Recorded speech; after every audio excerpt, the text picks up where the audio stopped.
ফাদাল্লাহু আলা আখার, রাসূলুল্লাহ সাল্লাল্লাহু আলাইহি ওয়াসাল্লাম তাকে রাস্তা দেখায় দিলেন।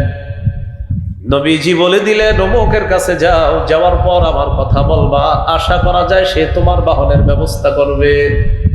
নবীজি দেন নাই, বলে দিলেন অমুকের কাছে যাও, সেখানে গেলে আশা করি বাহনের ব্যবস্থা হবে। তিনি গেলেন, যাওয়ার পর সত্যি সত্যি ওই ব্যক্তি তাকে বাহনের ব্যবস্থা করে দিয়েছে। ফাতান নবী সাল্লাল্লাহু আলাইহি ওয়াসাল্লাম ফাআখবারা, বাহন নিয়ে লোকটি আল্লাহ নবীর কাছে আসলেন। আসার পর বললেন, ইয়া রাসূলুল্লাহ, অমুক ব্যক্তির কাছে আপনি পাঠালেন, যাওয়ার পর আমি সত্যি তার কাছে বাহন পেয়ে গেছি। নবীজি বললেন, ইন্নাদ দাল্লা আলাল খাইরি কাফাইলিহি, ওই ব্যক্তি তোমাকে বাহন দিয়ে যে সওয়াব পেয়েছে, আমি রাস্তা দেখায় দেওয়ার কারণে সেই সওয়াব পেয়েছে। নবীজি কি শিখাইলেন? যে আমি বাহন দিতে পারি নাই, তো এমন একটা জায়গার কথা বলেছি যেখানে গেলে তুমি বাহন পাবা, আর সত্যি সত্যি পেয়ে গেছো, আমি রাস্তা দেখিয়ে দেওয়ার কারণে সেই সওয়াব পেয়ে গেছি। এবার আমার সাথে বলেন, কল্যাণের রাস্তা দেখিয়ে দিলে সেই কল্যাণকর কাজ যদি ওই ব্যক্তি করে, আল্লাহ তাআলা কল্যাণের রাস্তা দেখিয়ে দিয়েছে যিনি, কল্যাণকারীর মতোই তাকেও আল্লাহ সওয়াব দান করবে। আমি রাস্তা দেখাইছি, উনি করছে, উনি করে যে সওয়াব পাবে, আমি রাস্তা দেখাই সে সওয়াব। এবার আমরা মূল আলোচনায় যাই। এতক্ষণ আমরা ভূমিকা জানলাম, এবার আমরা শিরোনামটা কিন্তু প্রথমে ঠিক করেছিলাম, আপনাদের মনে আছে কিনা? আজকের আলোচনার শিরোনাম কি? মানব সেবা। বলেন কি শিরোনাম? মানব সেবা। আয়াত হাদিসকে সামনে রাখলে আজকের আলোচনার বিষয়বস্তু দাঁড়ায় মানব সেবা করা। হাফেজ মাওলানা খালেদ সৈফুল্লাহ, নারায়ণগঞ্জ, ইমাম খতিব, দক্ষিণ নগর, পশ্চিম পাড়া, জামে মসজিদ, দাউদকান্দি, কুমিল্লা। আজকের মাহফিলের সম্মানিত সভাপতি শেখুল হাদিস আলহাজ হজরত মাওলানা মুফতি ইমরান মাহমুদি, মুহতামিম তুফুরিয়া আহমদিয়া মাদ্রাসা, পাগলা, নারায়ণগঞ্জ, ইমাম ও খতিব বাইতুল নূর, তারা জামে মসজিদ, ১ নং বাবুরাইল, নারায়ণগঞ্জ। সার্বিক সহযোগিতায় ১ নং বাবুরাইল এলাকাবাসী। উপস্থিত হজরত উলামায়ে কেরাম, মুসলমান ভাইয়েরা, আশেপাশে বিভিন্ন ঘর বাড়ি, বাসা বাড়িতে অবস্থানরতা শ্রদ্ধেয় মা বোনেরা, আল্লাহ তাআলার দরবারে শুকরিয়া আদায় করছি, আল্লাহ আমাদেরকে এই ওয়াজ দোয়ার মাহফিলে উপস্থিত হওয়ার তৌফিক দান করেছেন, বলি আলহামদুলিল্লাহ। আমি আপনাদের সামনে সূরাতুল মাইদার ২ নম্বর আয়াতের অংশ বিশেষ তেলাওয়াত করলাম। রাসূলুল্লাহ সাল্লাল্লাহু আলাইহি ওয়াসাল্লামের অসংখ্য হাদিস থেকে ৩টি হাদিস পেশ করলাম। আয়াত হাদিসকে সামনে রাখলে আয়াত এবং হাদিসের মূল বিষয়বস্তু দাঁড়ায় একে অপরের পাশে দাঁড়ানো, একে অপরের সহযোগিতা করা, একজনের বিপদে অন্যরা সহযোগিতায় এগিয়ে আসা। এই আয়াত, এই হাদিস কেন আপনাদের সামনে পেশ করলাম? আমাদের বাংলাদেশে হঠাৎ করে কয়েকটি অঞ্চল সম্পূর্ণ অপ্রস্তুতভাবে তাদের এলাকাগুলা বন্যার পানিতে গাছপালা, পশু পাখি, এমনকি শিশু বাচ্চা, নারী পুরুষ অনেকেই ডুবে গিয়েছে। এই পরিস্থিতিতে কোটিপতি ব্যবসায়ী নিঃস্ব হয়ে গেছে। অঢেল সম্পত্তির মালিক হঠাৎ নিঃস্ব, অসহায় হয়ে গেছে। এই মানুষগুলার পাশে সারা বাংলাদেশ থেকে যে যেভাবে পারতেছে, যার যার অবস্থান থেকে সবাই তাদের পাশে দাঁড়ানোর চেষ্টা করতেছে, চলতেছে, এবং এই চেষ্টা অব্যাহত থাকবে ইনশাআল্লাহ। আয়াত হাদিসকে সামনে রাখলে আজকের আলোচনার বিষয়বস্তু দ্বারায় মানব সেবা করা। কি করা? মানব সেবা।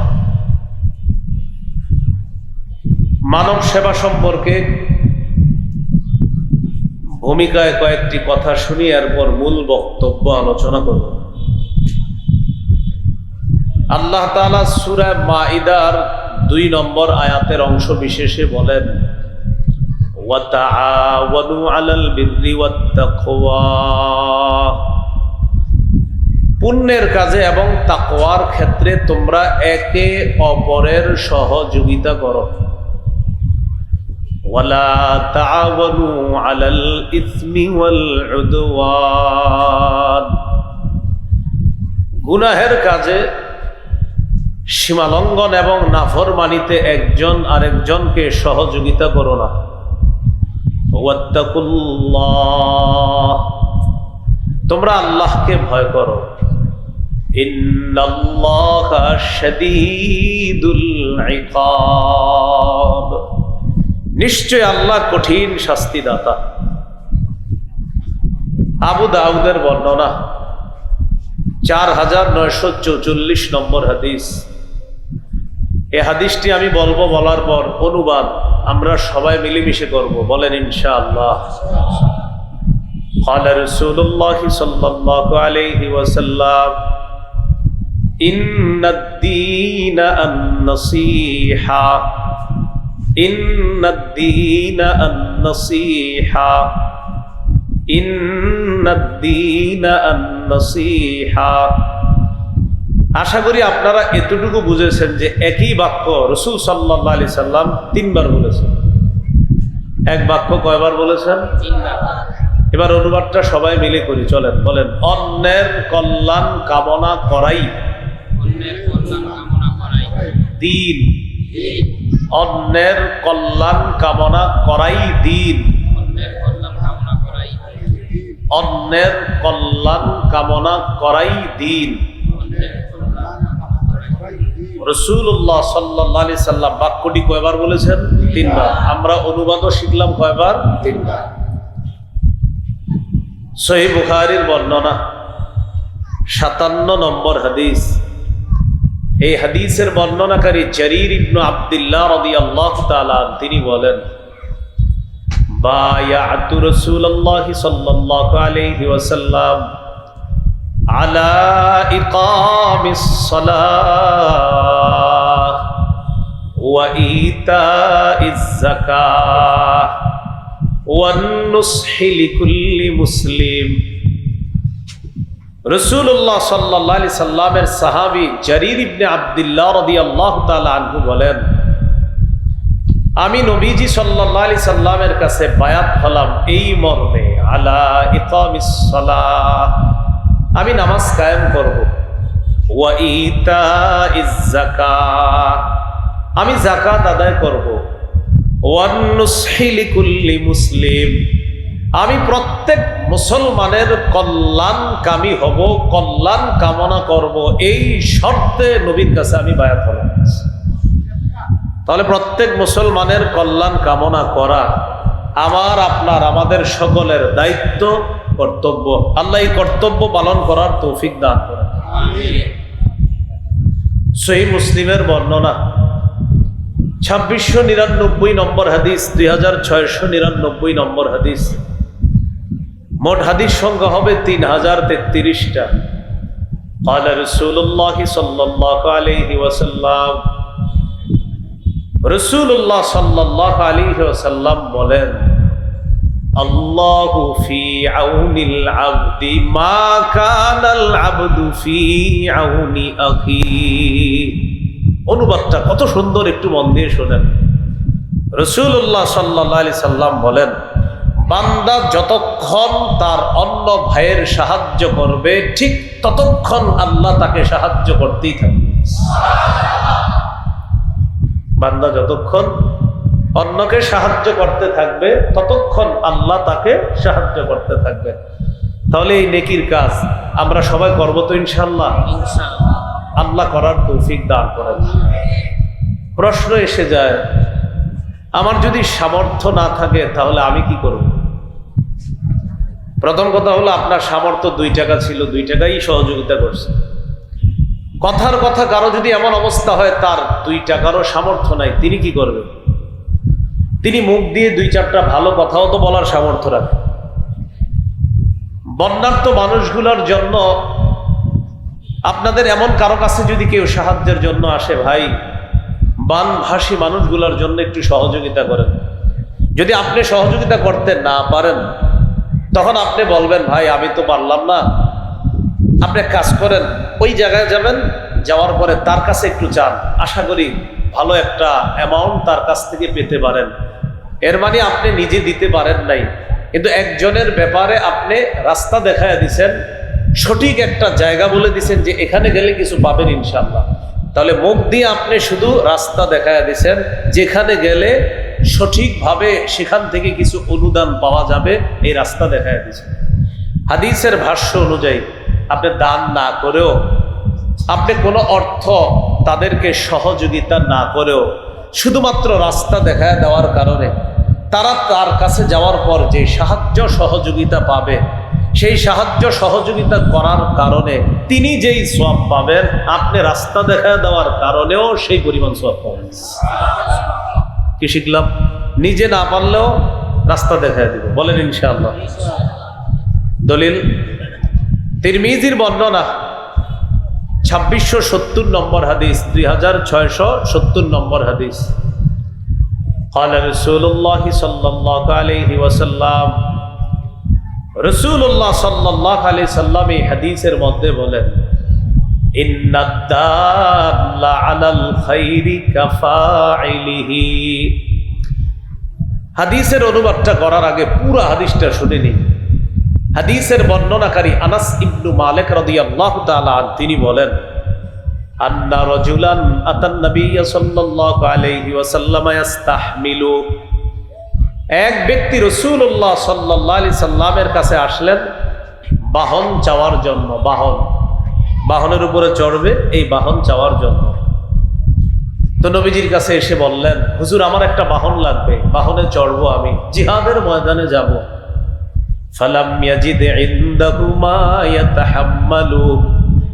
নবীজি তাকে দেওয়ার মতো কোনো বাহন দিতে পারলেন না। নবীজির কাছে কোনো বাহন ছিল না তাকে দেওয়ার মতো।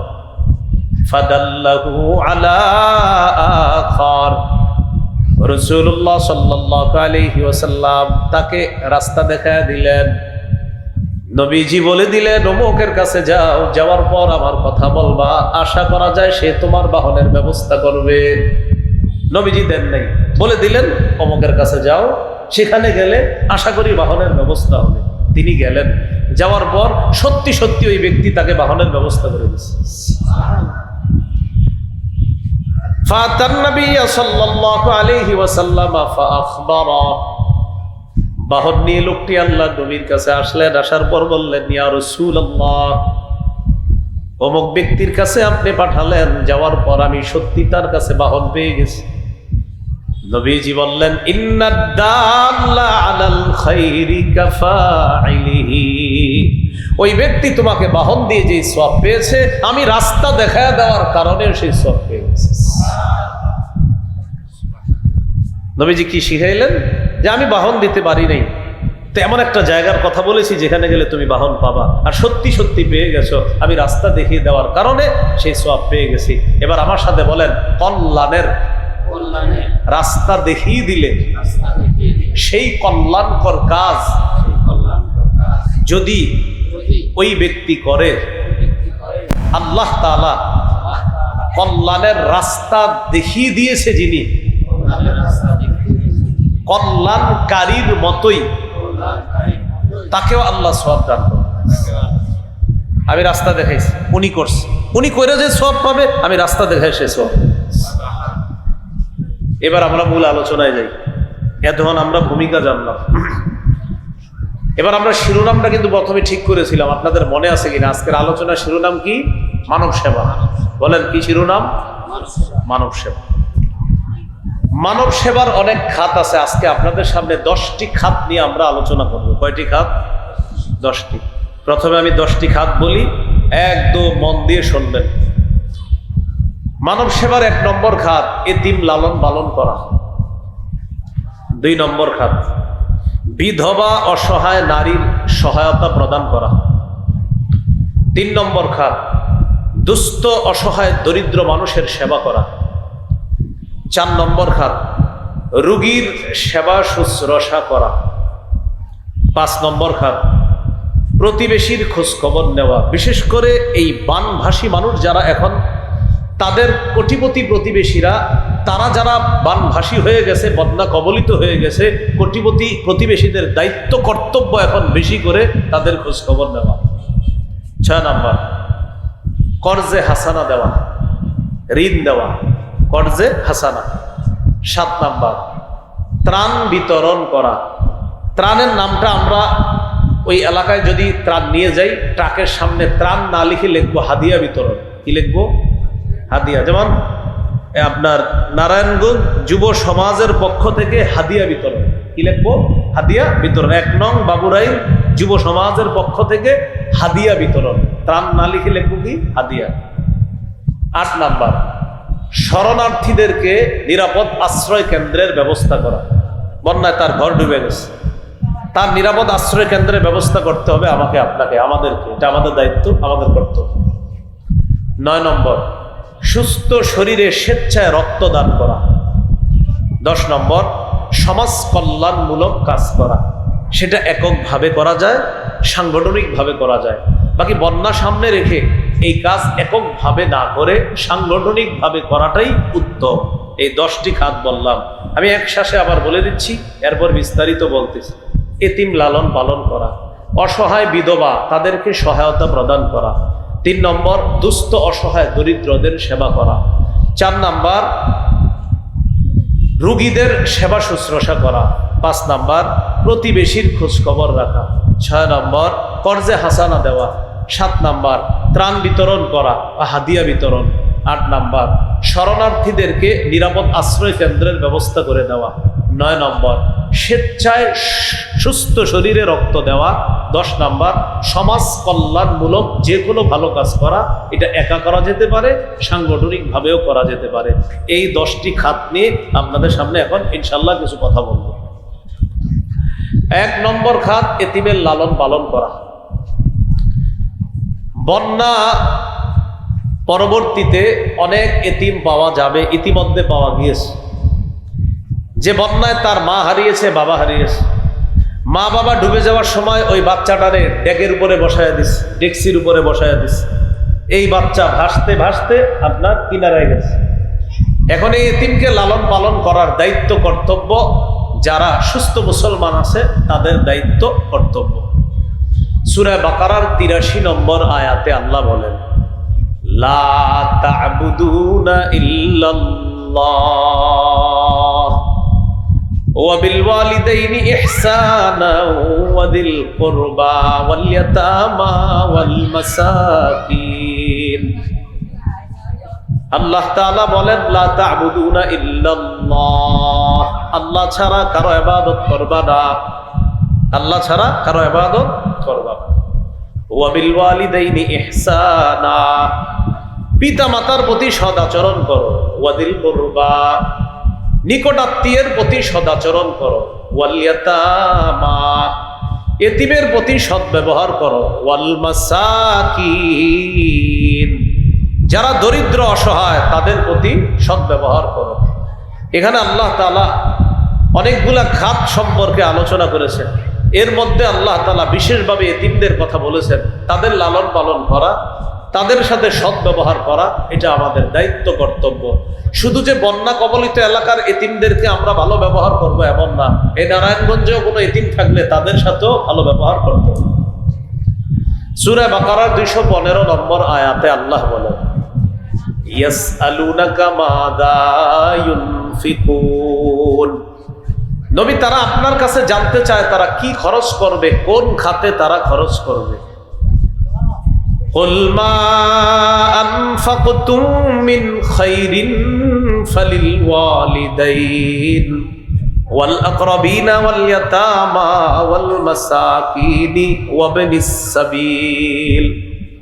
সাহাবায়ে কেরাম আপনার কাছে জানতে চায় তারা কি খরচ করবে, কোন খাতে খরচ করবে। নবী আপনি বলেন, তোমরা যেই সমস্ত ভালো মালগুলা খরচ করো, এই মাল তোমরা খরচ করবা মা বাবার পিছনে। কার পিছনে? ওয়াল আকরাবিনা, নিকটাত্মীয়দের পিছনে। ওয়াল ইয়াতামা, এতিমদের পিছনে খরচ করবা। ওয়াল মাসাকিন, দুস্থ অসহায় দরিদ্রদের জন্য খরচ করবা। ওয়াবিনিস সাবিল, মুসাফির সফরে বের হওয়ার পর হঠাৎ তার টাকা পয়সা শেষ হয়ে গেছে, তার জন্য তোমরা এই টাকা খরচ করবা। এই জায়গায় আল্লাহ তাআলা যাদের কথা বলছে, একজনও মরা না, সবাই জিন্দা। বলেন কাদের কথা বলছে? জীবিত। মা বাবার প্রতি টাকা পয়সা খরচ করতে বলছে কখন? জীবিত অবস্থায় তাদের প্রতি খরচ করতে হবে। তো সবগুলা জীবিত মানুষের কথা বলছে। আমাদের মাঝে অনেক সময় কি হয়, জীবিত মানুষের জন্য খরচ করি, অনেক সময় আমরা মৃত মানুষদেরকেও টাকা পয়সা দিয়ে আসি। কাজগুলা ঠিক না, এগুলা অন্যায়। মৃত মানুষের কবরের সামনে বসে একটা বাচ্চা ভিক্ষা করে, স্যার 10টা টাকা দেন, রুটি খাবো, কলা খাবো, দেয় না। ওই লোকটা মৃত মানুষের কবরে গিয়ে 10,000 টাকা দিয়ে আসে। 10,000 টাকা দিয়ে বের হওয়ার পর দেখে ওই বাচ্চাটা মারা গেছে, যে 10 টাকা চাইছিল চা বিস্কুট খাওয়ার জন্য। এখন ওই লোকটা 3-4 হাজার টাকা দেয় তার কাফন দাফনের ব্যবস্থা করার জন্য। জীবিত অবস্থায় চাইছিল কত টাকা, মরার পর খরচ করতেছে কত? এখন 3-4 হাজার। আমাদের মারা মস্তিষ্ক এখন এমন হয়ে গেছে, জীবিত মানুষে মানুষ দিতে চায় না, মরা মানুষের জন্য জান দিয়ে দিতে চায়। জীবিত অবস্থায় চাইলো 10 টাকা, দেয় না। মরে যাওয়ার পর উনি দেয় 3,000, আরেকজনে দেয় 10,000, আরেকজন 5,000। তার লাশ পৌঁছানোর ব্যবস্থা করতে হবে, অথচ ছেলেটা কতক্ষণ করতেছে 10টা টাকা দেন, 10টা টাকা দেন। আমাদের একে অসুস্থ আজীব মস্তিষ্ক হয়ে গেছে। আমরা মাঝে মাঝে মান্যত করি অমুক মরা জায়গায় গিয়ে টাকা দিব, হারাম, স্পষ্ট হারাম। মরা জায়গায় টাকা দেবেন, মান্যত করা, এই মান্যত করেনও না, এই মান্যত আদায় হবে না। সেখানে যে টাকা দিচ্ছেন হারাম, এর কারণে আপনার গুনাহ হবে। মৃত্যুর পর শাস্তির জন্য আপনি অপেক্ষা করেন। মনে মনে ভাবতে পারেন আপনি নতুন করে এসে এই কথা বলতেছেন, ফাও ফাও, আপনার কথা মানি না। আমি বলছি না আপনি মানার জন্য, তবে আবেদন করতেছি মানার জন্য। মানলে ভালো, না মানলে খবর আছে। তো বলছিলাম এতিমদের জন্য টাকা পয়সা খরচ করতে বলছে আল্লাহ তাআলা। বিপরীত দিকে বন্যা কবলিত যেই সমস্ত এলাকা, এই এলাকায় এমন কিছু এতিম পাওয়া যাবে যে এতিমের মা বাবা অনেক টাকা পয়সা ব্যাংকে রেখে গেছে। তো বলেন তো স্বাভাবিকভাবে এই টাকা পয়সাগুলো এখন পাবে কে? ওই সন্তান, শিশু সন্তান। এলাকার কিছু হোমলা চোমলা নেতা খেতারা কি করবে, তারে টার্গেট করে যে এই এতিমের দায়িত্ব নিতে হবে। কেন? বড় হলে ছলে বলে কৌশলে ওর থেকে যেন কিছু হাতিয়ে নেওয়া যায়। এই জাতীয় অসুস্থ মস্তিষ্ক আর দুশ্চরিত্রের কিছু মানুষও পাওয়া যায়। এদেরকে হুঁশিয়ার করে আল্লাহ সূরা নিসার 10 নম্বর আয়াতে বলেন, ইন্নাল্লাযীনা ইয়াকুলুনা আমওয়ালাল ইয়াতামা যুলমা ইন্নামা ইয়াকুলুনা ফি বুতুনিহিম নারা ওয়া সায়াসলাউনা সাঈরা। যারা অন্যায়ভাবে এতিমের সম্পদ পেটে ঢুকায়, এতিমের সম্পদ যারা অন্যায়ভাবে খায়, তারা পেটের মধ্যে আগুন ঢুকায়, আগুন খায়। এবার এক অংশ আমি বলি, আরেক অংশ আপনারা বলেন তো। যারা এতিমের সম্পদ খায় তারা কি খায়? যারা এতিমের সম্পদ পেটে ঢুকায় তারা পেটে কি ঢুকায়? ওয়াসায়াসলাউনা সাঈরা, সত্তর অচিরেই তারা প্রজ্বলিত আগুন জাহান্নামে প্রবেশ করবে। বলি নাউযুবিল্লাহ। আমার আঙ্গুলের দিকে তাকান, এই 2 আঙ্গুল দেখেন, হালকা একটু ফাঁকা আছে মাঝখানে, ঠিক না? এই 2 আঙ্গুল হালকা ফাঁকা আছে না? আচ্ছা। সহিহ বুখারীর বর্ণনা 5304 নম্বর হাদিস। قال رسول الله صلى الله عليه وسلم انا وكافل اليتيم في الجنة هكذا وأشار بالسبابة والوسطى وفرج بينهما। রাসূলুল্লাহ সাল্লাল্লাহু আলাইহি ওয়াসাল্লাম তর্জনী এবং মধ্যমা আঙ্গুলে ইশারা করে আল্লাহ নবী 2 আঙ্গুল এইভাবে ফাঁকা করে বলেন, আমি এবং এতিমের লালন পালনকারী এইভাবে পাশাপাশি জান্নাতে থাকবো, পাশাপাশি জান্নাতে থাকবো। এতিম লালন পালন করা অনেক বড় ফজিলতের কাজ। আপনার ভাই মারা গেছে, ভাতিজা এতিম হয়ে গেছে, তারে লালন পালন করবেন নেকির আশায়, সওয়াবের আশায়। এই নিয়তে লালন পালন করবেন না যে বড় ভাইয়ের কিছু সম্পত্তি আছে, ভাতিজারে দেখি কোনোভাবে লালন পালন করে ভাইয়ের সম্পত্তিগুলা ছিনিয়ে নেওয়া যায় কিনা। এই জাতীয় লোক কিন্তু নারায়ণগঞ্জ না থাকলেও বাংলাদেশে আছে। আল্লাহ বুঝার তৌফিক দান করেন। এখানে আছে, এখানে তো আরো বড় ধরনের আছে, এমনি ছোটখাটো আছে কিনা জানি না, এমনি বড় ধরনের আছে। আপনার হাজী সাহেব স্টাইলে আপনাদের সম্পদ ছিনতাই করবে, আপনার পাগড়ি স্টাইলে ছিনতাই করবে, আর বুঝাবে যে আমি নামাজ পড়ি এত রাকাত তত রাকাত, কিন্তু আপনার সম্পদ ছিনতাই করে নিয়ে যাবে। এটা কথা সারা জীবন মনে রাখবেন। জালেমকে যদি জালেম না বলেন, জালেমের জুলুমকে যদি জুলুম না বলেন, আপনার পরবর্তী প্রজন্ম নিশ্চিত বিপদের মধ্যে ঠেলে দিচ্ছেন। এ কথা লিখে রাখেন সাদা কাগজে, সারা জীবন মনে রাখবেন। আল্লাহ তাআলা বলেছেন, ওয়ালা তারকানু ইলাল্লাযীনা যালামু, জালেমদের প্রতি ঝুঁকবা না, ফাতামাসসাকুমুন নার, আগুন তোমাদেরকে স্পর্শ করবে যদি জালেমের প্রতি ঝুঁকে যাও। সবাই বলেন, জালেম হব না, জুলুম করব না, জালেমের প্রতি ঝুঁকবো না, জালেমের সহযোগী হব না। কটা কথা বললাম? চারটা। বলেন, জালেম হব না, জুলুম করব না, জালেমের প্রতি ঝুঁকব না, জালেমের সহযোগী হব না। যদি জুলুম করি, বলেন যদি জুলুম করি, যদি জালেমের সহযোগিতা করি, আল্লাহর কোরআনের ঘোষণা আগুন স্পর্শ করবে। চান আগুন স্পর্শ করুক? এই জন্য আল্লাহর কাছে ডেইলি 2 রাকাত অতিরিক্ত নফল নামাজ পড়ে বলবেন, আল্লাহ মরার আগে বাংলাদেশে কোরআনের হুকুমত দেখে যেতে চাই। বলবেন, আল্লাহ ইসলামী হুকুমত মৃত্যুর আগে দেখে যেতে চাই, আপনি কবুল করেন। যেমন অনেকে অনেক দোয়া করতেন আর বলতেন, হুজুর না মনে হয় হবে না, হয়ে গেছে। ঠিক এরকম দোয়া করতে থাকবেন, আল্লাহ মরার আগে ইসলামী হুকুমত দেখে যেতে চাই, না আপনার মনে হবে না, না হবে না, হঠাৎ দেখবেন হয়ে গেছে। 20 বছর আগে দুনিয়াবাসী মনে করছে আফগানিস্তান, না না না হবে না, হয়েই গেল। হয়ে যাওয়ার পর গত 3 বছরে আফগানিস্তান সারা দুনিয়াবাসীর বুঝাই দিছে, তোমাদেরকে গোনার টাইম নেই। কিসের টাইম নেই? অমুক দেশ কয় তাদেরকে স্বীকৃতি দিব না, আফগানিস্তান কয় তো সমস্যা কি, দিও না। অমুক দেশ কয় তোমাদের ওটা বন্ধ করে দিব, আফগানিস্তান কয় সমস্যা নেই। গত বছর সারা পৃথিবীতে মাঝে মাঝে আফগানিস্তানের মুদ্রার অবস্থান 3 এসে গেছে, 3। সারা দুনিয়া কি বলে, তোমার সমর্থন করব না, তোমার পাশে থাকবো না। আফগানিস্তান কয় কিচ্ছু লাগবে না, তোমরা থাকা লাগবে না, আল্লাহ থাকলে হবে। আল্লাহ কথাগুলা বোঝার তৌফিক দান করেন। তো বলছিলাম, ভাইয়ের সন্তান ভাতিজাকে আপনি এই নিয়তে লালন পালন করবেন না। তুই বড় হ, আস্তে আস্তে বড় হ, বড় হ, বড় হ, নিয়ত তোর আব্বার যে সম্পদ ভাতিজারে এগুলো আমার নিতে হবে, এই নিয়তে সন্তান ভাতিজাকে লালন পালন করবেন না। ইখলাসের সাথে লালন পালন করবেন, নবীর পাশাপাশি জান্নাতে। মুসনাদে আহমদের বর্ণনা 1905 নম্বর হাদিস। قال رسول الله صلى الله عليه وسلم ضم يتيما بين أبوين مسلمين حتى يستغني عنه وجبت له الجنة البتة। রাসূলুল্লাহ সাল্লাল্লাহু আলাইহি ওয়াসাল্লাম বলেন, কোন ব্যক্তি যদি এমন কোন এতিম লালন পালন করে যে এতিম তার মুসলিম বাবাকে হারিয়েছে, মুসলিম মাকে হারিয়েছে, কোন ব্যক্তি যদি এমন এতিমকে লালন পালন করে যে এতিম সন্তান তার মুসলিম বাবাকে হারিয়েছে, মুসলিম মাকে হারিয়েছে, আল্লাহ নবী বলেন কতদিন লালন পালন করবা?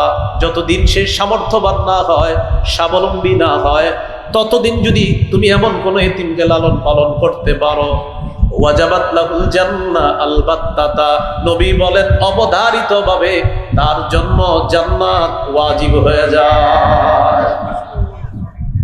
মুসলিম বাবা মুসলিম মা হারিয়েছে একজন এতিম, আর এমন একজন এতিমের লালন পালন আপনি করলেন কতদিন? যতদিন সে চলতে না পারে, স্বাবলম্বী না হয়, বুঝতে না শিখে, ততদিন আপনি লালন পালন করছেন শুধু রবকে খুশি করার জন্য। রাসূলুল্লাহ সাল্লাল্লাহু আলাইহি সাল্লাম বলেন তার জন্য অবধারিতভাবে জান্নাত ওয়াজিব হয়েছে। মনে থাকবে তো কথাগুলো ইনশাআল্লাহ। এই গেল মানব সেবার 1 নাম্বার খাতের আলোচনা। ওলামা হযরত ছাড়া অন্যরা বলেন 2 নাম্বার খাত কি ছিল? মাশাআল্লাহ, বিধবাদেরকে সহায়তা প্রদান করা। কারে সহায়তা প্রদান করা? বিধবা। এরা মন দিয়ে হনে কেন ইউটিউবাররা? কারণ এরা তো মার্ক করে রাখবে যে কোন অংশটার কাইটা দিতে হইবে, এই জন্য মন দিয়ে এরা বয়ান শোনে। এই জন্য আপনার কিছু কিছু জায়গা কাইটা কাইটা দিতে হবে, তো তাই মন দিয়া শোনে। আপনারা একটু মন দিয়ে শুনেন। 2 নাম্বার বিধবাকে সহায়তা প্রদান করা। বন্যা পরবর্তীতে এমন অসংখ্য নারী পাওয়া গিয়েছে, আরো যাবে, যে নারী তার স্বামী হারিয়েছে, আবার অনেক পুরুষ তার স্ত্রীকে হারিয়েছে। আমরা আল্লাহর কাছে আশাবাদী যে পুরুষ তার বিবিকে হারিয়েছে তিনি ইনশাল্লাহ অচিরে ঘুরে দাঁড়াবে। আমরা আল্লাহর কাছে এটা আশাবাদী, পুরুষ হিসাবে তিনি কষ্ট করে চেষ্টা করে আবার ঘুরে দাঁড়াবে ইনশাআল্লাহ। কিন্তু একজন নারী এতটা সহজ না তিনি আবার ঘুরে দাঁড়াতে পারেন, কারণ তিনি দুর্বল।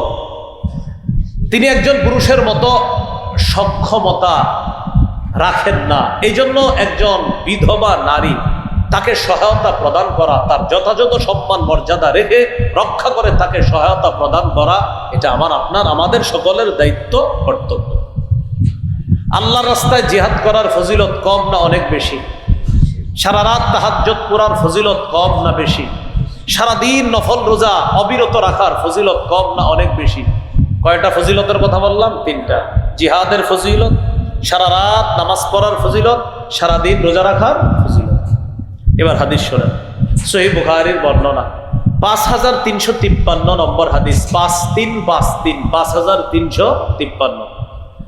قال رسول الله صلى الله عليه وسلم الساعي على الأرملة والمسكين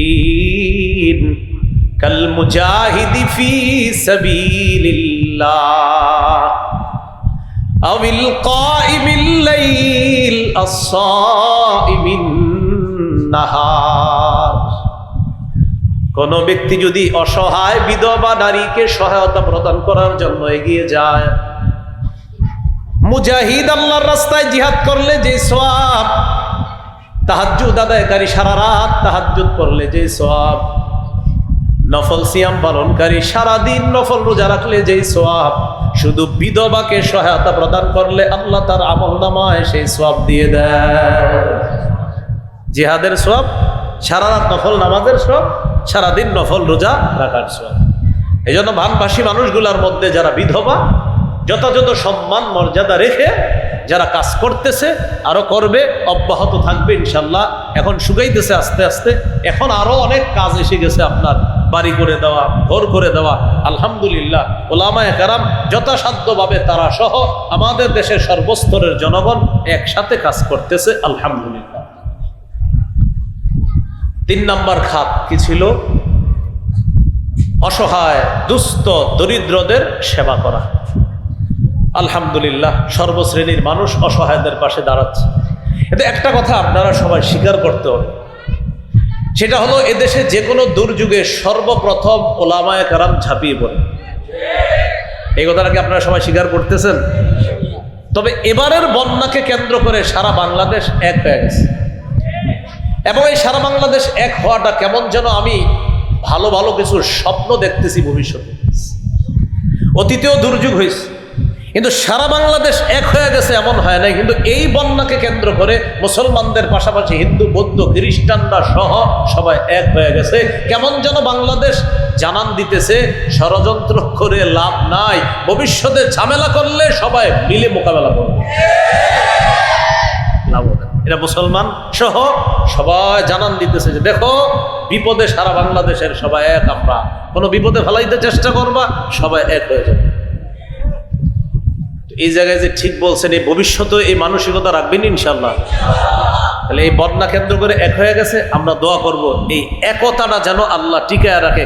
শুধু একতা যদি ঠিক থাকে তাহলে খবর আছে, কিন্তু কি খবর আছে বলেন? বাতিলদের খবর আছে। বলেন কাদের?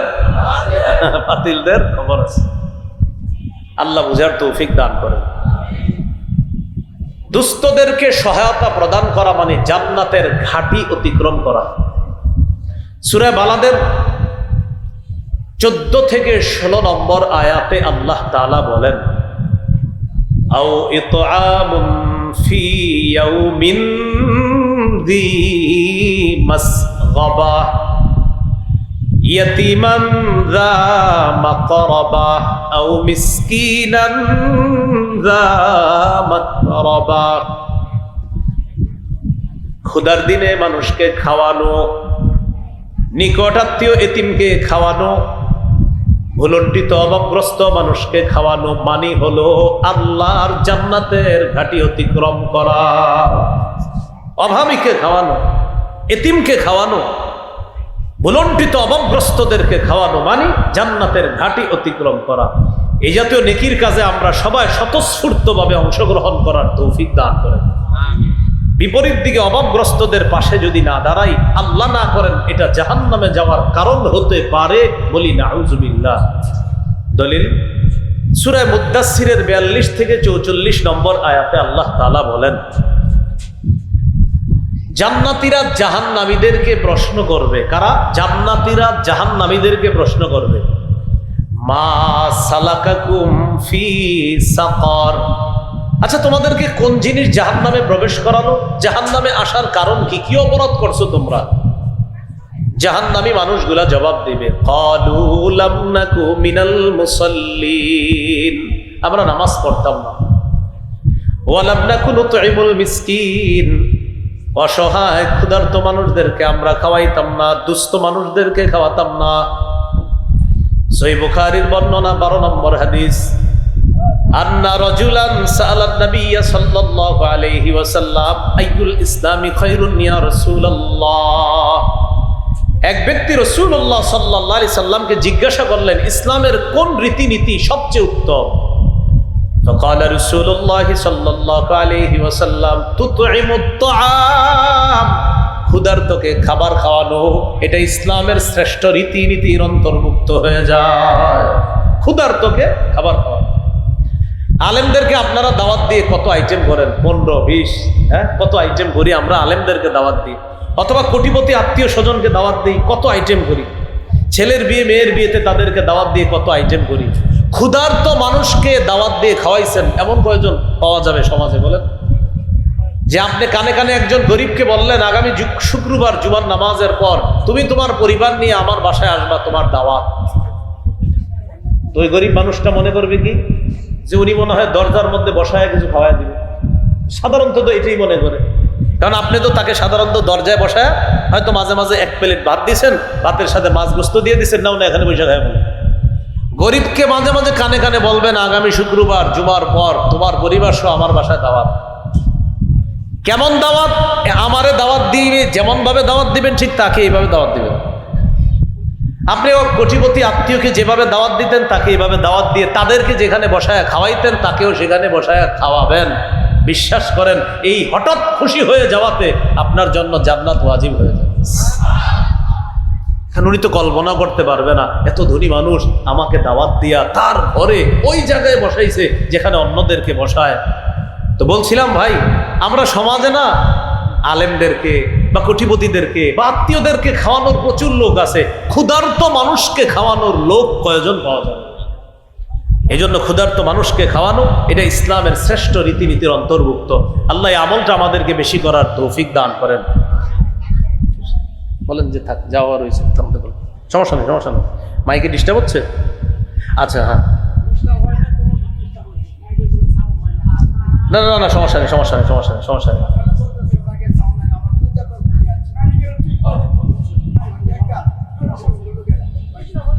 আচ্ছা আচ্ছা, থাক, এখন ঠিক হয়ে গেছে। ঠিক আছে, ঠিক আছে।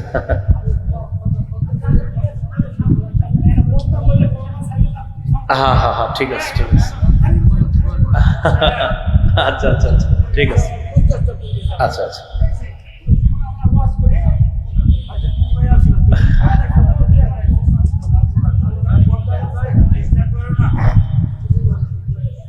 কথা বোঝা যাইতেছে পিছনে? আচ্ছা, এখন বোঝা যাইতেছে, ঠিক আছে।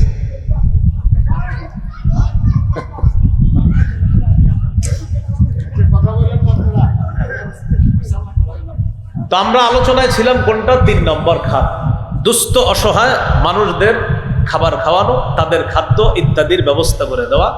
তো আমি আশাবাদী নারায়ণগঞ্জ থেকে ইতিমধ্যে অনেক কাফেলা গেছে ওখানে, তো হয়তো আরো যাবে। তো যাই হোক, গিয়েছে, বা আপনারা এখান থেকেও তাদের জন্য কিন্তু সহযোগিতা পাঠাতে পারেন, আল্লাহ তৌফিক দান করেন। 4 নম্বর খাত মানব সেবার। সুস্থ আমরা যারা আছি, আমাদের দায়িত্ব কর্তব্য হলো অসুস্থ মানুষের সেবা নিশ্চিত করা। বন্যা পরবর্তী সময় এমন অনেক মানুষ পাওয়া যাবে যারা 8 দিন 10 দিন বাহিরে আসতে পারে নাই, কোথাও যাইতে পারে নাই, অসুস্থ হয়ে গেছে, হসপিটালে যাইতে পারে নাই। তাদের সেবা নিশ্চিত করা এটা দায়িত্ব কর্তব্য। আপাতত 4টা বিষয়ে খুব খেয়াল করতে হবে: খাদ্য, বস্ত্র, বাসস্থান, স্বাস্থ্য। খাদ্য, বস্ত্র, বাসস্থান, স্বাস্থ্য, এই 4টা বিষয়ে খুব গুরুত্ব দিতে হবে তাদের জন্য। তো বলছিলাম স্বাস্থ্য সেবা। তিরমিজির বর্ণনা 2737 নম্বর হাদিস, 2737। قال رسول الله صلى الله عليه وسلم للمؤمن على المؤمن 6 خصال। রাসূলুল্লাহ সাল্লাল্লাহু আলাইহি সাল্লাম বলেন, একজন মুমিনের উপর আরেক মুমিনের জন্য 6টি হক আছে। বলেন তো, আপনাদের জন্য আমার উপর কয়টি হক? আপনাদের উপর আমার জন্য কয়টি হক? 6টি। 1 নম্বর, ইয়াউদুহু ইদা মারিদ। যখন কোনো মুমিন মুসলমান অসুস্থ হবে তাকে দেখতে যাওয়া। 2 নম্বর, ওয়াশহাদুহু ইদা মাতা। কোনো মুসলমান মারা গেলে তার কাফন দাফনে অংশগ্রহণ করা। 3 নম্বর, ওয়ায়ুজিবুহু ইদা দাআ। দাওয়াত দিলে তার দাওয়াত গ্রহণ করা। ওজোর না থাকলে দাওয়াত গ্রহণ করা। ওজোর থাকলে ভিন্ন কথা, ওনার ওজোর থাকতে পারে। তো ওজোর না থাকলে কোনো মুসলমান দাওয়াত দিলে দাওয়াত গ্রহণ করা। এখানে একটা বিষয় ক্লিয়ার করে দেওয়া দরকার। নারায়ণগঞ্জ অনেক আসছে এই এলাকায় বয়ানে, মনে মনে এসে গেছে অনেকের। তা আপনি তো একদিনও খান নাই আমাদের এলাকায় এসে, এটা আসতে পারে অনেকের মনে। আমার ওজোর আছে, এই জন্য আমি খাই না ভাই। তো এই জন্য বললাম 3 নম্বর, ওয়ায়ুজিবুহু ইদা দাআ। দাওয়াত দিলে, ওজোর না থাকলে দাওয়াত গ্রহণ করা। তো আপনাদের যাদের মনে প্রশ্ন আছে, আপনি খান না কেন? আমার ওজোর আছে, এই জন্য আমি এই দাওয়াতটা গ্রহণ করতে পারি না। 4 নম্বর, ওয়ায়ুসাল্লিমু আলাইহি ইদা লাকিয়া। মুসলমানের সাথে সাক্ষাৎ হলে তাকে সালাম দেওয়া। এবার একটা জোরে কথা বলবো আমরা, বলেন সবাই, আমরা সালামের অপেক্ষা করব না, আমরাই প্রথমে সালাম দিব। আবার আমরা সালামের অপেক্ষা করব না। অহংকার থেকে মুক্ত থাকার জন্য আমরাই প্রথমে সালাম দিব। সবাই শুধু সালামের অপেক্ষা করে, সালামের অপেক্ষা না, আমি সালাম দিব, অপেক্ষা না। মাদ্রাসার হুজুর মোহতামিম সাহেবরা এসে বিচার দেয়, আপনার মক্তবের ছাত্রগুলো আমার সালাম দেয় না। তো হুজুরে বুদ্ধি করে বলে, আপনি দিচ্ছেন না? আমি তো দেই না। তো আপনি কেন দেন না? এই জন্য অনেকে এরকম অভিযোগ নিয়ে আসে, আপনার ছাত্রগুলা সালাম দেয় না। সব খালি হুজুরকে দোষ আর মাদ্রাসার ছাত্রকে দোষ, আর কারো দোষ নেই।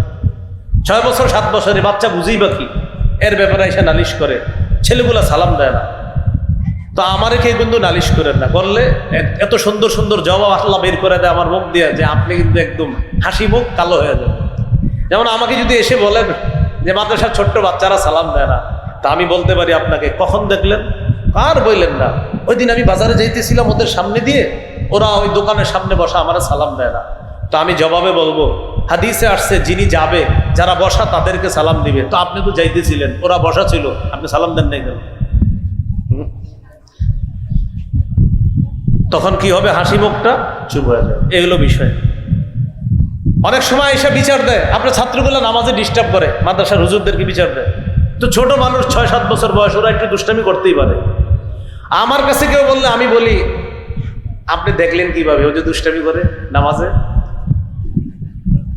আর বললেন না, সামনের কাতারে ওই কোনায় ও দুষ্টামি করতেছে, তো আপনি এখানে মনে করেন। আমি তখন আমাদের মাদ্রাসায় হেদায়েতুন নাহু জামাতে পড়ি মিরপুরে। এক ভাই সত্যি সত্যি মুসলিম বাজার মসজিদ, বিশাল বড় মসজিদ, এক ছাত্রের ব্যাপারে উনি চিল্লাচিল্লি শুরু করছে, এই ছেলেটা ডিস্টার্ব করে। তো উনি যেখানে দাঁড়াইছে আর ছাত্ররা দুষ্টামি করছে ওই কোনায়। এখন নামাজে বলেন উনি এখান থেকে ওই কোনায় কিভাবে দেখছেন? উনি এখানে ছাত্র দুষ্টামি করছে ওই কোনায়, তাও কোনো আওয়াজের দুষ্টামি না যে আওয়াজ হয়েছে এই জন্য হয়তো কান গেছে, আওয়াজ না, হয়তো ওখানে হাত এরকম এরকম করছে, কিছু একটা করছে। তো উনি বলতেছে খালি ডিস্টার্ব করে। আমি বললাম ঠিক আছে, আপনি দেখলেন কিভাবে? ও যে দুষ্টামিটা করলো এটা দেখলেন কিভাবে? ওর অপরাধ আপনি দেখলেন কিভাবে? হাসি মুখ কালো হয়ে যায়। এজন্য আমি আপনাদেরকে বলছি সালাম আমরাই আগে দিব, অহংকার থেকে মুক্ত থাকার জন্য। বলেন ইনশাআল্লাহ। হাদিসে আসছে আল বাদি বিস সালাম বারিউম মিনাল কিবর, অহংকার থেকে ওই ব্যক্তি নিরাপদ যে প্রথম সালাম দেয়। 4 নাম্বার ওয়া ইউসাল্লিমু আলাইহি ইযা লাকিয়া, সাক্ষাৎ হলে সালাম দেওয়া। 5 নাম্বার ওয়া ইউশাম্মিতুহু ইযা আতাসা, হাঁচি দেওয়ার পর মুসলমান বলবে আলহামদুলিল্লাহ, আপনি জবাবে বলবেন ইয়ারহামুকাল্লাহ। হাঁচি দেওয়ার পর উনি বলবে আলহামদুলিল্লাহ, আপনি বলবেন ইয়ারহামুকাল্লাহ। 6 নাম্বার ওয়ায়ানসাহু লাহু ইযা গাবা আও শাহিদা, মুসলমান আপনার সামনে থাক অথবা পিছনে থাক, সদা সর্বদা তার কল্যাণ কামনা করা, এটা আপনার দায়িত্ব, কর্তব্য। এই 6টার মধ্যে 1 নাম্বার অসুস্থ হলে তার সেবা শুশ্রূষা করা, তাকে দেখতে যাওয়া। এই আমলটা আমরা সবাই করব ইনশাআল্লাহ। সহিহ বুখারীর বর্ণনা 5373 নম্বর হাদিস। এই হাদিসে 3টি হুকুম দিছে রাসূলুল্লাহ সাল্লাল্লাহু আলাইহি ওয়াসাল্লাম। قال رسول الله صلى الله عليه وسلم اطعموا الجائع وعودوا المريض وفكوا العانية। রাসূলুল্লাহ সাল্লাল্লাহু আলাইহি সাল্লাম বলেন, তোমরা ক্ষুধার্ত ব্যক্তিকে খাওয়াও, ওয়াউদুল মারিদ, অসুস্থ ব্যক্তির সেবা শুশ্রূষা করো। 3 নম্বর ওয়াফুকুল আনিয়া, যারা নিরপরাধ তাদেরকে জেলখানা থেকে ছুটানোর ব্যবস্থা করো। যারা নিরপরাধ, এমন মানুষ পাবেন জেলে আপনি, ও 15 বছর 12 বছর জেলে, জিজ্ঞেস করবেন কেন? ও বলবে আমি নিজেও জানি না। এই কথার কথা যদি এই দেশে থাকে, খোঁজ নিয়ে দেখেন আপনি, যদি থাকে এরকম থাকলে আপনি বলবেন বুখারীতে আসছে রাসূল সাল্লাল্লাহু আলাইহি সাল্লাম বলেন নিরপরাধ মানুষকে ছুটানোর ব্যবস্থা করো। এটা হলো রাসূল সাল্লাল্লাহু আলাইহি সাল্লামের দিক নির্দেশনা। জান্নাতের ফল বাগানের ফল কারা কারা খাইতে চাই? আমি খাইতে চাই, বলেন ইনশাআল্লাহ। রাসূলুল্লাহ সাল্লাল্লাহু আলাইহি সাল্লাম কি বলে দেখেন, সহিহ মুসলিম 2568 নম্বর হাদিস, 2568। قال رسول الله صلى الله عليه وسلم من عاد مريضا لم يزل في غرفة الجنة حتى يرجع। কোন মুসলমান যদি অন্য কোন মুসলমানকে দেখতে যায়, রোগীর সেবা শুশ্রূষা করতে যায়, আল্লাহ নবী বলেন ওই ব্যক্তি ফিরে আসার আগ পর্যন্ত জান্নাতের ফল বাগানের মধ্যে ফল আহরণ করে বেড়ায়। রোগী দেখতে গেছেন তো দেখা আসার আগ পর্যন্ত কেমন যেন জান্নাতের ফল বাগানে ছিলেন, এর মানে নবী বুঝাই আমল করলে মরার পর জান্নাতের ফল বাগানে ফল আহরণ করতে থাকবে। এখন মানুষ রোগী দেখতে যায় না, 2 কেজি মালটা নেওয়া লাগবে, এই জন্য রোগী দেখতে যায় না। আপনি মালটা নেওয়া লাগবে না, এমনি দেখতে যান, গিয়ে একটু বললেন আল্লাহ তোমারে সুস্থ করুক, আল্লাহ তোমারে ভালো রাখুক, এই দুটো তো বলতে পারবেন। এইটুকু করেন, আল্লাহ কথাগুলো আমল করার তৌফিক দান করেন। কিয়ামতের ময়দানে আল্লাহ তাআলা বলবেন আমি অসুস্থ, তুমি আমারে দেখতে আসো নাই। আল্লাহ বলবে কিয়ামতের মাঠে। সহিহ মুসলিমের 2569 নম্বর হাদিস। এই হাদিসের মধ্যে আছে قال رسول الله صلى الله عليه وسلم يقول الله يوم القيامة يا ابن آدم مرضت فلم تعدني। আল্লাহ তাআলা বলবেন হে আদম সন্তান, আমি অসুস্থ হলাম, তুমি আমাকে দেখতে আসো নাই, আমার সেবা শুশ্রূষা করো নাই। কে বলবে? বলেন কে বলবে? আবার কে বলবে? বান্দা বলবে কাইফা আউদুকা ওয়া আনতা রাব্বুল আলামিন। আল্লাহ আপনি না বিশ্ব জগতের রব, আপনি কি অসুস্থ হননি? আপনি তো বিশ্ব জগতের রব, আপনি তো অসুস্থ হন না, আপনাকে আবার কি সেবা শুশ্রূষা করব? আল্লাহ তাআলা বলবেন আমা আলিমতা আন্না আবদি ফুলানান মারিদা ফালাম তাউদহু।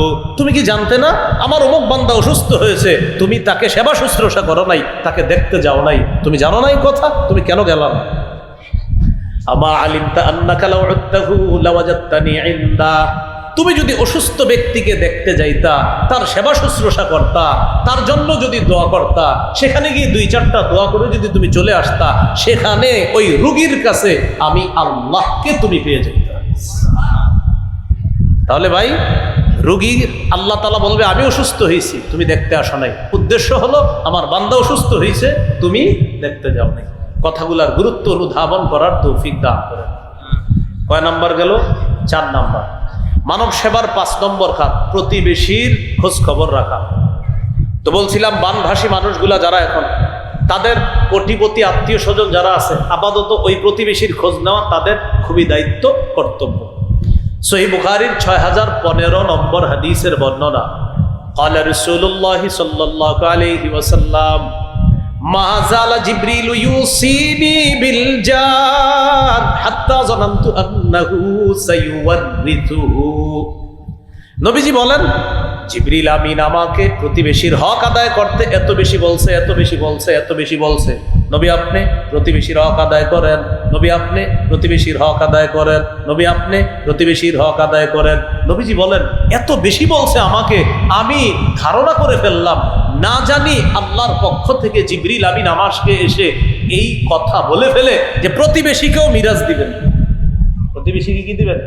যদিও প্রতিবেশীকে মিরাজ দিতে হবে না, কিন্তু নবীজি বলেন এত বেশি প্রতিবেশীর হক আদায় করতে বলছে, আমি টেনশনে পড়ে গেলাম, না জানি আল্লাহ কখন বলে ফেলে যে প্রতিবেশীকে মিরাজও দিবেন। এটা আল্লাহ কিন্তু বলে নাই, কিন্তু নবীজি বলেন এত বেশি আমাকে প্রতিবেশীর হক আদায় করতে বলছে।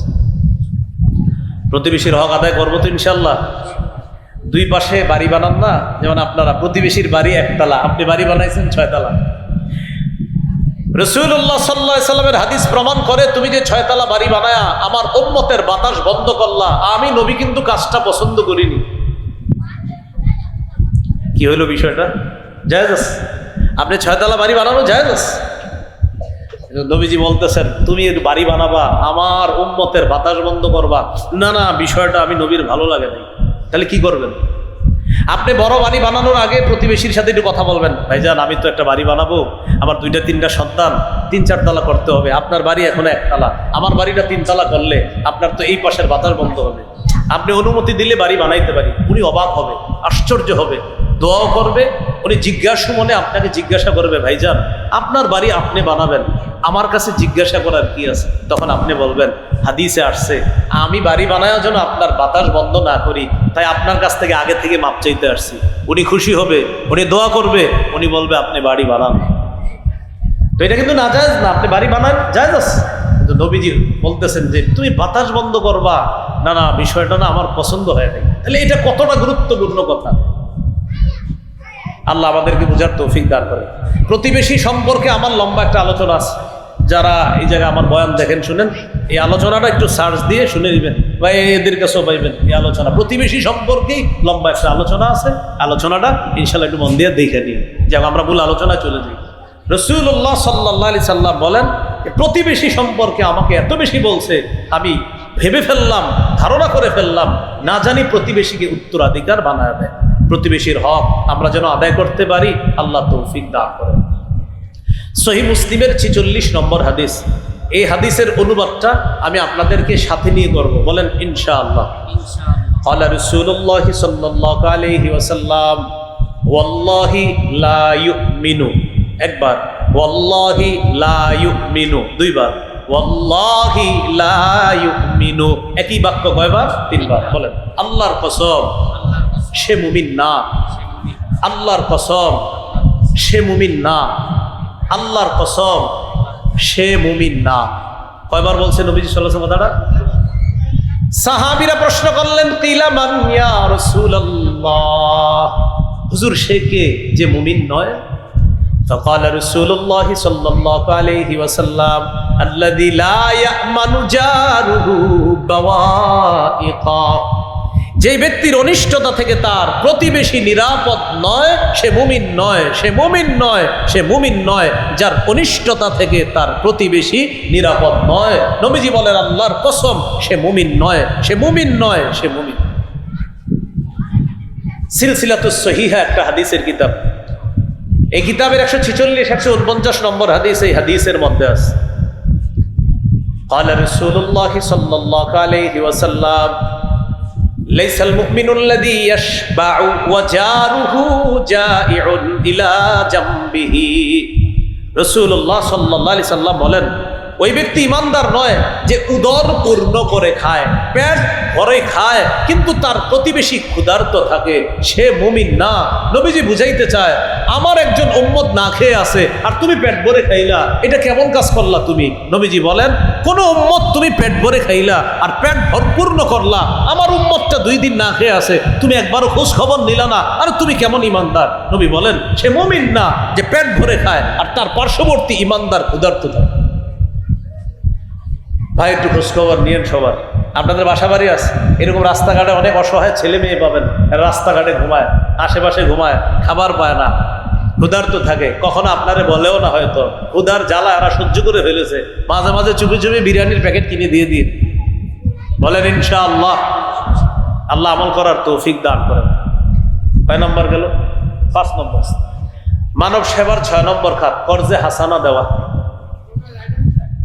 অনেক মানুষ নিঃস্ব হয়ে গেছে। ফেনীর একজন 8 কোটি টাকার মাছের ঘের শেষ। কয় কোটি? 8। বেশ, বেচারা সব শেষ। তো এটা তো তারটা আমরা জানছি দিকে বললাম, আরো তো অনেক মানুষ আছে। আপনার দোকান ডুবস, এরপরে আপনার 2 তলা মার্কেট ডুবে গেছে। তো এই মার্কেটে কত মানুষের দোকান, কোটি কোটি টাকা লস খেয়ে গেছে। এখন তাদের আত্মীয় স্বজনের মধ্যে যারা কোটিপতি, তারা চাইলে তাদেরকে কর্জে হাসানা দিতে পারে, এই বলে যে তুমি আবার ঘুরে দাঁড়াতে পারবা যখন, তখন টাকাগুলো পরিশোধ করবা ইনশাআল্লাহ। কর্জে হাসানা দিলে এটা আবার ফেরত পাবে, কিন্তু সদকা করলে কিন্তু ফেরত পায় না, ঠিক না? ইবনে মাজাহ 2430 নম্বর হাদিস, রাসূলুল্লাহ সাল্লাল্লাহু আলাইহি সাল্লাম বলেন, মা মিন মুসলিমিন ইউকরিজু মুসলিমান কারজান মাররাতাইন ইল্লা কানা কা সাদাকাতিহা মাররাতান।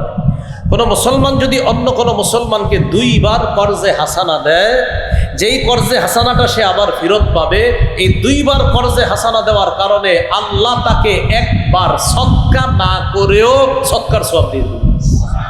আপনি কিন্তু সদকা করেন নাই, দিছেন কর্জ, এটার সওয়াব সদকার হিসাবে আল্লাহ আপনাকে দিবেন।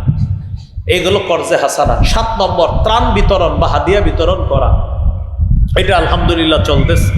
সহিহ মুসলিমের বর্ণনা 2699 নম্বর হাদিস, খুতবায় যে হাদিসটা বলছে, قال رسول الله صلى الله عليه وسلم من نفس عن مؤمن كربة من كرب الدنيا। কোন ব্যক্তি যদি কোন মুমিনের দুনিয়াবি একটা পেরেশানি দূর করে, বলেন কোন মুমিনের কি দূর করে? ভাই সবাই মন দিয়া মোহাম্মদের সাথে বলি, কি দূর করে? কোন দুনিয়াবি পেরেশানি দূর করে। কয়টা? একটা। বলেন কয়টা পেরেশানি? নাফাসাল্লাহু আনহু কুরবাতাম মিন কুরাবি ইয়াউমিল কিয়ামাহ। আল্লাহ তাআলা কিয়ামতের ময়দানে তার কঠিন একটা পেরেশানি দূর করে। আবু দাউদের বর্ণনা 4946 নম্বর হাদিস, قال رسول الله صلى الله عليه وسلم من يسر على معسر يسره الله عليه। কেউ যদি অভাবগ্রস্ত, কঠিন বিপদগ্রস্ত কোনো মানুষকে সহজ করে দেয়, তার পাশে দাঁড়ায়। আপনি একজনের ঋণ দিয়েছেন, ঘটনাচক্রে যারা ঋণ দিয়েছেন উনি বন্যার মধ্যে পড়ে গেছে, এখন এই বন্যার পরে ঋণ আদায় করার কথা, আপনি তো গত 10 দিন এর খবরই পান নাই। এখন আপনি বলেন তো, মানুষ হিসাবে কি তার কাছ থেকে এখন ঋণ চাওয়াটা ঠিক হবে? বরং তাকে বলা, ভাইজান আমি বুঝতেছি আপনি বিপদে আছেন, আপনি ইনশাল্লাহ আবার ঘুরে দাঁড়ান, ব্যবসাটা আবার চালু করেন, কন্টিনিউ করেন, 5-6 মাস পরে আমার টাকাটা দিয়ে দিয়েন।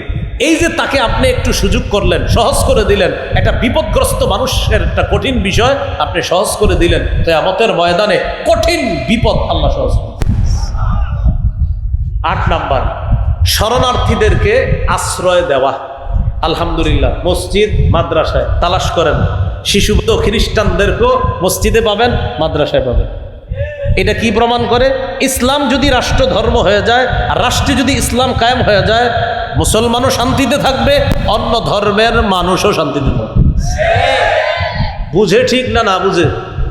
কিন্তু আমি যে ওয়াজটা করে গেলাম এটা এখানে রাখলে হবে না, আপনি হেঁটে হেঁটে প্রত্যেককে বলতে হবে, ভাই ইসলাম যদি কায়েম হয়ে যায় তুমিও শান্তিতে থাকবা, আমিও থাকবো। রিক্সাওয়ালারে বলবেন, ভাই দোয়া করবা ইসলাম যেন কায়েম হয়, তুমিও শান্তিতে থাকবা, আমিও শান্তিতে থাকবো, হিন্দুও শান্তিতে থাকবে, অন্য ধর্মের মানুষগুলোও শান্তিতে থাকবে। আপনার হিন্দু কলিগ আছে, অফিসে চাকরি করে, তাকেও বুঝান, ভাই ইসলাম কায়েম হলে তুমিও ভালো থাকবা, আমিও ভালো থাকবো। আল্লাহ কথাগুলা বেশি বেশি প্রচার করার তৌফিক দান করুন। তো তাদের প্রতি দয়া প্রদর্শন করা। আবু দাউদের 4941 নম্বর হাদিস, قال رسول الله صلى الله عليه وسلم ارحموا من في الارض يرحمكم من في السماء। দুনিয়াবাসীর প্রতি দয়া করো, আসমান ওয়ালা তোমাদের প্রতি দয়া করবে। সহিহ বুখারীর 7273 নম্বর হাদিস, قال رسول الله صلى الله عليه وسلم لا يرحم الله من لا يرحم الناس। যে মানুষের প্রতি দয়া করে না, আল্লাহ তার প্রতি দয়া করে না। আমরা বেশি থেকে বেশি তাদের প্রতি অনুগ্রহ যেন প্রদর্শন করতে পারি, আল্লাহ তৌফিক দান করেন। 9 নম্বর খাত, স্বেচ্ছায় সুস্থ শরীরে রক্ত দেওয়া। একজন মানুষকে যদি আপনি রক্ত দেওয়ার কারণে তার জীবন বেঁচে যায়, সারা দুনিয়ার মানুষকে বাঁচানোর সওয়াব পাবেন। সূরা মাইদার 32 নম্বর আয়াত, মান আহইয়াহা ফাকান্নামা আহইয়ান নাসা জামিআ। কেউ যদি একজন নিরপরাধ মানুষের জীবন বাঁচায়, আল্লাহ তাআলা তার জন্য কোরআনে ঘোষণা করেন, কেউ যদি একটা মানুষের জীবন বাঁচায়, কেমন যেন সে সারা পৃথিবীর মানুষের জীবন বাঁচায়। বিপরীত দিকে কেউ যদি একটা নিরপরাধ মানুষকে হত্যা করে, ফাকান্নামা কাতালান নাসা জামিআ, সে কেমন যেন সারা পৃথিবীর মানুষকে হত্যা করে। হত্যা, নৃশংসতা থেকে আমাদের এই দেশ দেশের মানুষকে আল্লাহ হেফাজত করেন। 10 নম্বর, সমাজ কল্যাণমূলক কাজ করা। এটা এলাকা মাশাআল্লাহ, এই যে সামাজিক যুব সমাজ যারা, এরা শুধু মাহফিলই করে না, এরা সমাজের ওরা অন্য অনেক কাজ করে, ভালো ভালো কাজ। তো এই কাজগুলা বর্তমানে তাদের পাশেও এটা করা যায়। এটা সাংগঠনিকভাবে হতে পারে, একাও হতে পারে। বলছিলাম বর্তমানে সাংগঠনিকভাবে করা এটাই উত্তম। এর সবচাইতে শ্রেষ্ঠ দৃষ্টান্ত হলো 25 বছর বয়সে মুহাম্মদুর রাসূলুল্লাহ সাল্লাল্লাহু আলাইহি সাল্লাম, 25 বছর বয়স থেকেই রাসূল সাল্লাল্লাহু আলাইহি সাল্লাম মানবিক যেই সমস্ত কাজগুলো আছে, মানবতার সেবা, অসহায় মানুষদের পাশে দাঁড়ানো, বিধবাদের পাশে দাঁড়ানো, যারা ক্ষুধার্ত তাদের পাশে দাঁড়ানো, যারা বোঝা বহন করতে পারে না তাদের বোঝা বহন করা, যাদের পোশাক নাই তাদের পোশাকের ব্যবস্থা করে দেওয়া। আমাদের নবী নবুয়তের প্রকাশ ঘটানোর আগে থেকেই এই সামাজিক কাজগুলা আল্লাহ রাসূল করতেন। সেই ধারাবাহিকতায় এখনো আমরা করছি, করব। যতদিন আমরা হায়াতে থাকব, মুসলমান কখনো আমরা কারো অশান্তি কামনা করব না। আমরা সবার শান্তি কামনা করে আল্লাহকে বলবো, আল্লাহ আমাদের এই দেশটা যেন পরিপূর্ণ শান্তিতে চলে আসে, এই জন্য এই দেশে আপনি ইসলামী হুকুমত চালু করেন। আল্লাহ তাআলা আমাদের সকলেরই মনের নেক বাসনাগুলা যেন পূরণ করেন। সুবহানাল্লাহি ওয়া বিহামদিহি, সুবহানাকাল্লাহুম্মা ওয়া বিহামদিকা, আশহাদু আল্লা ইলাহা ইল্লা আনতা আস্তাগফিরুকা ওয়া আতুবু ইলাইক। আমিন ওয়া আখিরু দাওয়ানা আলহামদুলিল্লাহি রাব্বিল আলামিন।